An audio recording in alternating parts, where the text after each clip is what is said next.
This video is a follow-up to part 1, Hair Loss, the Truth. In part 1, I mentioned which vitamins and minerals work to keep your hair growth, and I talk about follicle mites that cause hair loss. Please visit that video first if you haven't. Okay, so the basic vitamins you need were from the previous video: saw palmetto for color retention, vitamin E, and B6 for hair retention and growth, along with an aspirin to thin the blood supply to the hair. These pills you take every day before bed. Forget all those fancy expensive pills they market for hair growth. Hair does not regrow once it is dead at the root. It's that simple. The only people that show regrowth are those that still have some hair that is anemic or are getting ready to completely die off due from lack of proper nutrition and hair care. In other words, their hair follicles are very thin, but the roots are still alive. As I mentioned in my previous video, minoxidil and stuff like Rogaine are all crap in my opinion. I tried them for some 15 years with no good results and a waste of my money. Those a-holes that make this stuff are making millions, and they get away with it by stating on their product, your money back, mentioned in fine printed along with a slew of proofs required. Also try to get a hold of their headquarters and you are in for a big surprise. These crooks know this and prey on the public. Know that most of us will not bother to hunt them down for a refund, including taxes paid for their snake oils.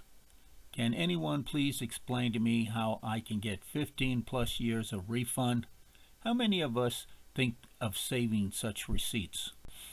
Anyway, back to hair loss. If you consider that hair is not much different than a plant such as a rose, for instance, you can better understand how to care for your hair. And like a plant, your hair requires nutrition to survive. The reason more children these days have much better hair than our parents has to do with added nutritional values in our food supply. Children today also are privy to more variety of foods, not to mention multivitamins, which our parents didn't have or never bothered to waste their money for them. Remember when doctors kept telling us that we all get all the vitamins and minerals in the foods we eat? And they told us that purchasing additional vitamins was just a waste of money? Well, we now know we need a lot more, especially if you have a very busy office job or a physical job on a farm, which explains why we run out of energy by 3 p.m. We get home, rest a bit, and eat dinner and go to bed.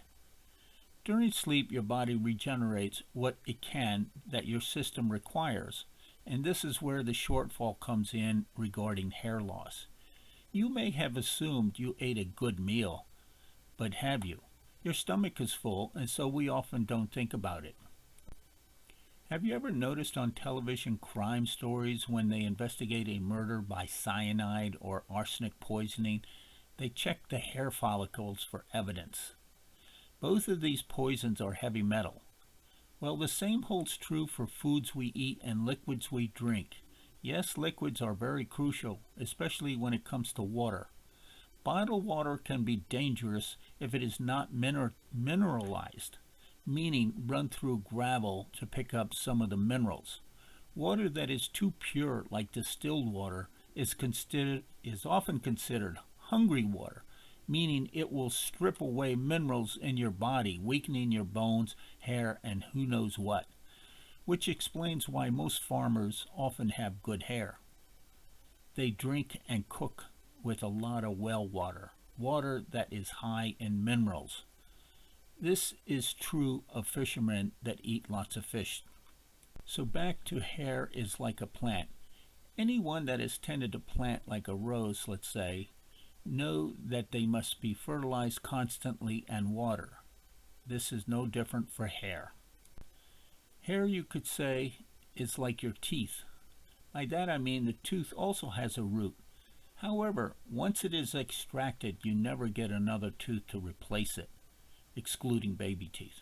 And unlike hair, teeth grow at a much slower rate to ensure strength. How many times have you heard so-called phony scientists or doctors claiming that all hair falls out and is replaced by new hair on a regular cycle? Well, they are all full of shit. Hair never falls out like your teeth never fall out and gets replaced. If hair fell out periodically, no woman would have hair down to her ass or longer, just like some men have long beards. No one has ever placed a microscope at one point on a person's head and watched a follicle regrow. Once the root is extracted, that's it, just like a tooth extraction. The fact that we all have lots of hair in our younger years is why some scientists assumed when we lost some, it was being replaced. There was no way of telling the difference. We notice hair loss as we get older because it starts to fall out more quickly due to many factors such as diet, stress, and hair care.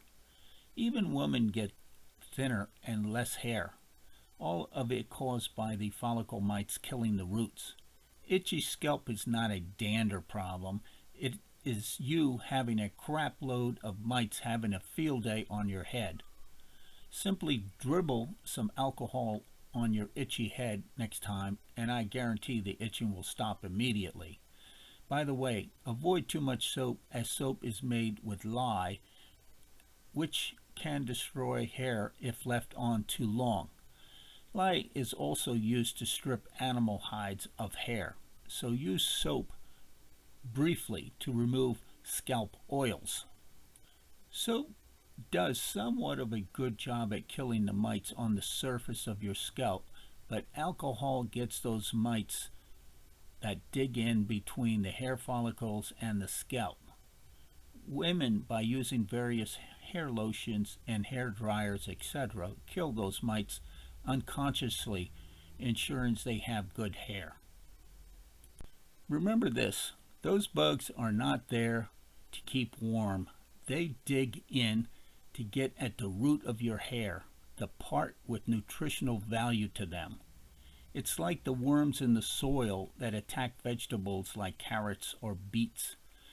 Plants grow best in sterilized soil. Farmers know that carrots grown in normal soil often grow crooked, unfit for market. So by basically poisoning or cooking the soil prior to planting kills the nematodes that attack the carrots so that they can grow straight. Nematodes, by the way, are also microscopic, and yet they do a lot of damage to crops. Why some people have better hair has to do with a lot of factors, including genetics. Thick hair, much like beards or pubic hairs in thickness, are less susceptible to follicle mite attacks. Much like mosquitoes tend to attack younger children over adults if given a choice. The roots of beards are tougher, as are the hairs of some people that have healthy hair. Healthy hair does not mean long hair like Cher, the actress singer. It means dense hair, lots of it.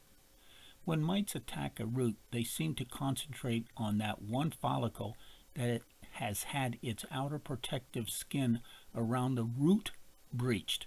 Hence the reason why as many as 5 or 6 mites are seen going in for the softer roof innards, much like an onion with its tough skin removed.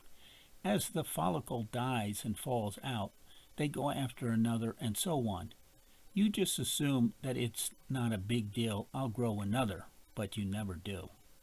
Men with lots of mites, of course, lose their hair much sooner, as is often seen on black men. Proof that hair does not fall out on a regular basis is when I started taking all the pills I mentioned, including vitamin B6 and using alcohol once every 3 weeks on my scalp. After shaving and brushing my teeth at night before my shower, I would also run my wife's hairbrush over my head from back to front over the sink. Not once in 2 years since I started brushing did I notice a hair follicle fall out into the sink, proof that when taken care of does not fall out.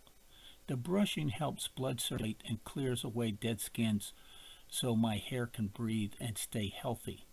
You may notice when brushing initially that your scalp is sensitive after a week or so. It toughens, much like callus on your feet from walking barefoot. Also, be careful using alcohol as it is a preservative and may damage your scalp if used too often or for long periods. Animals, on the other hand, are different. Some do lose their hair, or I should say renew it constantly to survive varying climate and temperatures and weather changes. I only wish I knew about this when I was in my 30s, so what I have left in hair is okay for my age. By the way, like most of us men, we often get shaving colognes for special occasions as gifts, more than we could possibly use. So I use them to pour over my scalp. I smell good and it does the job. Thanks for watching. Please watch Hair Loss the Truth if you haven't seen it. Visit us at LarryandJane.com. Here is some additional information. Have you ever noticed how isolated groups such as the Amish people, that the men have good hair? Not only is it about good eating habits, but a lot has to do with avoiding contact with other people that might be contaminated with follicle mites. It's much like getting scabies or head lice or even the crabs. Like it or not, many of these problems come from huge influx of immigrants from third world countries. So overall, you may be a clean person. You get these bugs every time you come in contact with the other person. Open a public toilet door, sit at some restaurant, or even use someone else's phone. And what about riding in a taxi or the bus or an airplane?